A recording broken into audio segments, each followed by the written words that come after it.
This is a country defined by its ability to adapt without losing itself. From the pottery of the Jomon people to the neon glow of Shibuya Crossing, every era has added a layer to Japan's rich and complex identity.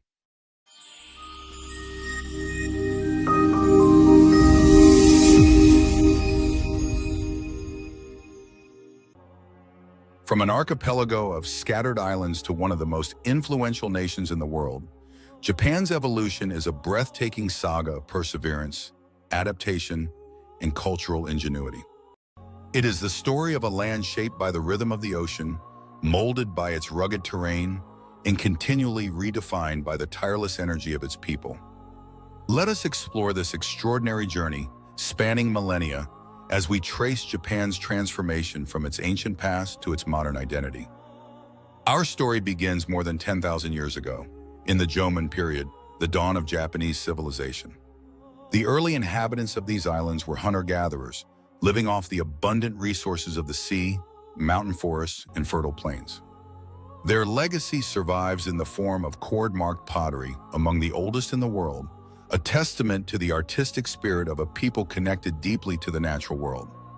Archaeologists often marvel at the complexity of these creations, evidence of the intricate belief systems and rituals that define this age. But by the 3rd century BCE, Japan's way of life began to change. The Yayoi people introduced rice cultivation, metallurgy, and the framework for a more structured society. Villages formed into clans, and a new sense of hierarchy emerged. Japan was now taking its first steps toward nationhood, its culture enriched by exchanges with the sophisticated civilizations of China and Korea. Buddhism and Confucianism traveled across the sea, carrying philosophies and practices that would take root in uniquely Japanese ways over the centuries. One pivotal moment in Japan's evolution came in the 6th century CE, during the Asuka period, when Prince Shotoku championed Buddhism as a unifying spiritual force for the islands. He not only instituted Buddhist ideals to govern society, but also began Japan's passionate study of Chinese culture, adopting written language, governmental structures, and art forms. This infusion of foreign ideas, however, was not an act of mimicry. It was the beginning of a distinct Japanese approach, learning from the outside world, but transforming it into something unmistakably their own. This is a country defined by its ability to adapt without losing itself, continually transforming influences into something uniquely Japanese. The capital of Nara, established in 710 CE, marked an official turning point in Japan's identity. Modeled after China's Tang Dynasty cities, Nara became a center for culture, religion, and governance.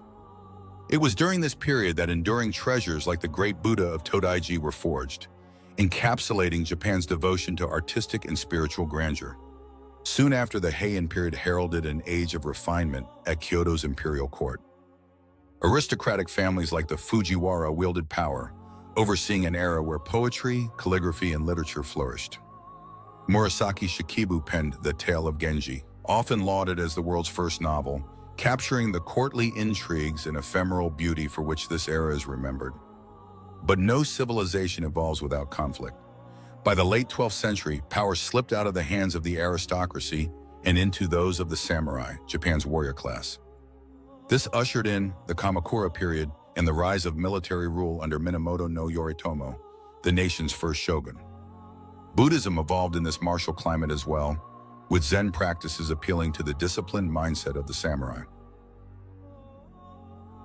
It was a time of resilience and solidarity, tested further by the Mongol invasions in the late 13th century, a dramatic episode that saw fierce resistance from Japanese forces. In a fortuitous divine wind, or kamikaze, in the form of typhoons that wrecked the Mongol fleets. The Ashikaga shogunate followed, giving us the Muromachi period, a culturally vibrant yet politically fractured age. It was during this time that the essence of Japanese aesthetics blossomed. The tea ceremony, ikebana, flower arranging, and no theater emerged, emphasizing simplicity, harmony, and the impermanence of beauty. Even amidst the chaos of feuding warlords, Japan's artistic spirit thrived. However, the arrival of European traders and missionaries in the 16th century, during the Sengoku or Warring States period, created new dynamics. Gunpowder weapons introduced by the Portuguese altered the battlefield, while Christianity spread rapidly in southern Japan due to missionary efforts. Unified by the warring states' fatigue, leaders like Oda Nobunaga and Toyotomi Hideyoshi began to consolidate power. However, it was Tokugawa Ieyasu who finally succeeded, establishing the Tokugawa shogunate in 1603, marking the start of the Edo period, a time of peace secured by rigid social order. The samurai, no longer needing to fight, became bureaucrats. Merchants flourished, and the arts reached new heights. Ukiyo, a woodblock prince, depicted the vibrant, floating world of urban pleasure districts. Kabuki theater captivated audiences with its dramatic flair. Yet the Tokugawa shogunate maintained strict isolationist policies, cutting Japan off from most foreign influence. For over 250 years, Japan remained in self-imposed seclusion. It was a strategy that preserved stability, but by the mid-19th century, the world knocked loudly on Japan's door. In 1853, U.S. Commodore Matthew Perry's black ships arrived, demanding trade and diplomatic relations. This event triggered the unraveling of the Tokugawa order. The subsequent Meiji Restoration, beginning in 1868, was a seismic shift. Determined to modernize and avoid the fate of colonized nations, the emperor and his advisors embarked on a rapid transformation, dismantling feudal structures and adopting Western technology, governance, and military models. Railroads were built, factories sprang up, and education reforms unleashed new potential. The world marveled at Japan's ability to industrialize at such an astonishing pace. By the early 20th century, Japan had not only caught up with Western powers, but also joined their ranks, achieving victories in conflicts like the Russo-Japanese War. However, ambition came at a cost. The rise of militarism in the 1930s led to invasion campaigns across Asia and ultimately involvement in World War II. The devastating conclusion of the war, marked by the atomic bombings of Hiroshima and Nagasaki in 1945, left Japan in ruins, both physically and emotionally. But Japan's story did not end in defeat. In the ashes of war, it found a new determination to rebuild. The US-led occupation introduced sweeping reforms, demilitarizing the nation and establishing a new constitution that embraced democracy. By the 1950s and 60s, Japan experienced an economic miracle, with industries such as automotive manufacturing, steel production, and electronics driving unprecedented growth. Companies like Toyota, Sony, and Panasonic became household names globally. Through it all, Japan retained its cultural essence, marrying technological innovation with traditional craftsmanship. The late 20th century brought further changes as Japan cemented itself as an economic powerhouse. Skyscrapers rose in Tokyo, neon lights illuminated Osaka, and bullet trains zipped between cities at lightning speed. Yet the nation faced challenges too: a bursting economic bubble in the 1990s, an aging population, and devastating natural disasters like the 2011 Tohoku earthquake and tsunami. Through each hardship, Japan showed resilience, leaning on values embedded in its psyche. Community, perseverance, and the pursuit of harmony. Today, Japan is a land of contrasts. Ancient temples sit beside futuristic skyscrapers. Robots greet guests at hotels, but shrines still host thousand-year-old festivals. Globalization has brought new ideas, yet Japan remains deeply rooted in tradition. Sushi chefs train for decades, while tech giants push the limits of artificial intelligence. As we close this chapter on Japan's evolution, one thing becomes clear. This is a country defined by its ability to adapt without losing itself. From the pottery of the Jomon people to the neon glow of Shibuya Crossing, every era has added a layer to Japan's rich and complex identity. And as it moves further into the 21st century, one can only imagine what new chapters await this extraordinary nation.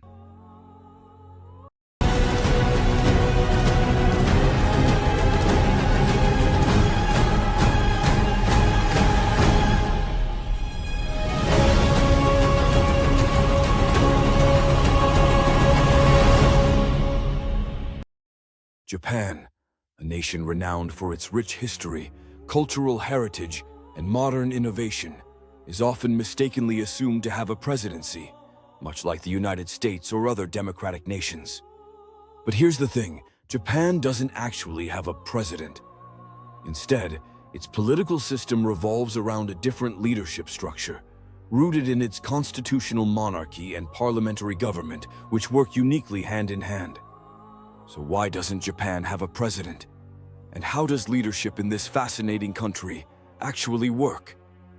Let's take a journey through Japan's political framework, understand its leadership roles, and uncover the precedents, or the lack thereof, in Japanese politics. Let's challenge assumptions and take a closer look. In Japan, executive leadership operates differently from nations headed by presidents. At the heart of the Japanese government lies the emperor, a figure steeped in symbolic history, yet politically distanced from the day-to-day decisions of governance. As of 2023, Emperor Naruhito holds this esteemed role, symbolizing the unity of the nation. However, the emperor is far removed from any sort of political power. You might be wondering, well, if the emperor doesn't govern Japan, who does? That's where Japan's prime minister comes into play. Functionally equivalent to what many nations would regard as their head of government, the Prime Minister of Japan leads the country's parliamentary system, formed under constitutional guidelines established in 1947. As of today, Fumio Kishida holds the Prime Minister title, continuing in a long lineage of leaders who have shaped Japan's modern course. But here's where things get complicated.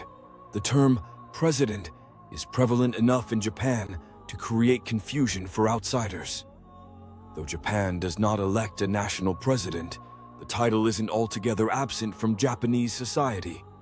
Corporate entities, social organizations, and academic institutions often use president to denote their leaders or chairpersons. This could range from the president of a university to the president of a multinational company like Toyota or Sony. Yet in governmental terms, president hasn't found a place in the nation's framework or leadership identities. To fully grasp Japan's unique arrangement, we have to trace its leadership system back through historical tides. During Japan's ancient eras, governance revolved around the emperor. From the rise of powerful clans in early Imperial Japan through the unification of the nation under figures like Oda Nobunaga and Tokugawa Ieyasu, the emperor's role symbolized divine authority, seen as a bridge to celestial power according to Shinto beliefs. Yet, by the end of the feudal shogunate period, a new modern Japan was emerging, spurred by members of the Meiji Restoration in 1868.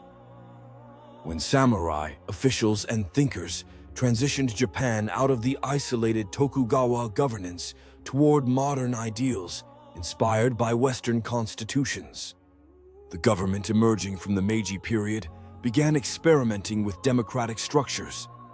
A constitutional monarchy resulted, appointing ministers of state and parliament members as the decision-makers, with the emperor retaining symbolic authority at the top. In the years following World War II, the Allied oversight under General Douglas MacArthur further shaped Japan towards parliamentary democracy when a new constitution was forged in 1947. The shift involved making the emperor strictly ceremonial, focusing legislative authority toward Japan's elected Diet representatives and the executive powers spearheaded by the Prime Minister. Today, the Prime Minister operates much like a president might in other nations, but in tandem with parliamentary checks and balances. Japan's leadership dynamics are steeped in nuance, evolving alongside global trends in governance, while keeping its ingrained cultural framework at its core. With electoral power placed in public participation through votes for Japan's national diet, comprised of the House of Representatives and the House of Councillors, society casts ballots to influence governmental action. Let's talk about the Prime Minister role in detail. After elections appoint representatives within the Diet itself, members gather under Japan's majority figure choice strategy for democratic representation. Prospective prime ministers typically rise through political parties' ranks, making connections across jobs, connecting parliamentary service regions-wise. Policies bred gradually under legislative representation credentials from smaller roles to major platforms. Prime ministers like Shinzo Abe, though not actual presidents, exemplified massive power amidst Japan's intended paradigmatic balancing actual party at voter difficult rounds you last, alongside Abe's. Thank you for watching Historical Moments. We hope you enjoyed this trip through history. If you liked the video, don't forget to like, share, and subscribe for more incredible stories from the past. Until next time, keep exploring the moments that changed history.